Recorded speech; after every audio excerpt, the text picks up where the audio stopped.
तो ये देखिए हमने जो है 5 ओम को कनेक्ट किया ए से, और एक सेकंड सर्किट लगाइए। तो इसमें देखिए अमीटर को हमने लगाया और उसके बाद इनको डायरेक्ट शॉर्ट कर रहे हैं, ठीक है।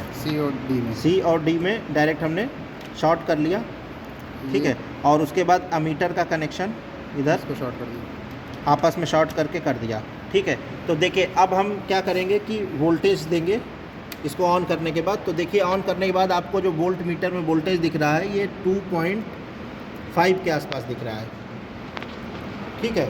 तो ये टोटल सोर्स वोल्टेज है, यानी कि सोर्स वोल्टेज कितना हुआ, सोर्स वोल्टेज आपका 2.5 वोल्ट हुआ, ठीक है।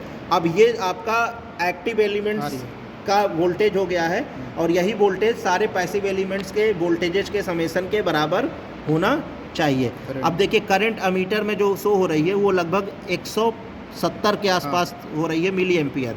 तो इस सर्किट में जो करंट जा रही है वो 170 मिली एम्पियर जा रही है। तो आप जरा इधर देखें,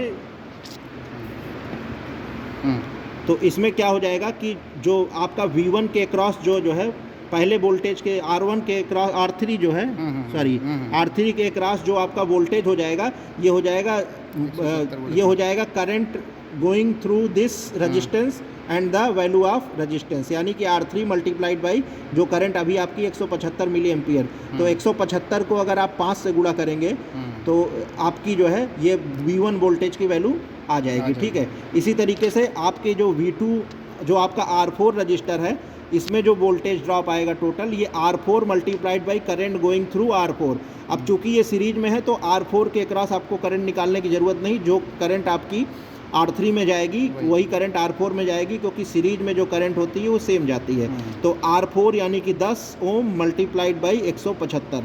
तो आप करेंगे तो जब इन दोनों को आप जोड़ेंगे तो जो टोटल सोर्स वोल्टेज है उसके बराबर आपका आ जाएगा। तो इसको आप चाहे तो कैलकुलेट करके कैलकुलेटर पे भी देख सकते हैं। 175 multiplied by 5 plus 175 multiplied by 10, यानी कि 175 मल्टीप्लाइड बाई 15। तो ये 2.25 के आसपास आ जाएगा, ठीक है ना। तो ये हमारा KVL वेरीफाई हो गया। इसी को हम चाहें तो नीचे ई और एफ को भी आपस में शॉर्ट करके 22 ओम और 33 ओम के थ्रू भी सेम प्रोसीजर लगा के वेरीफाई कर सकते हैं, ठीक है। बाकी आप नहीं भी करना चाहें तो KVL यहीं से आपका वेरीफाई हो रहा है। सिंपली KVL यही है कि वोल्टेज जो आपका सोर्स दे रहा है वही वोल्टेज सारे पैसिव एलिमेंट्स के वोल्टेज ड्रॉप्स के समेशन के बराबर होता है।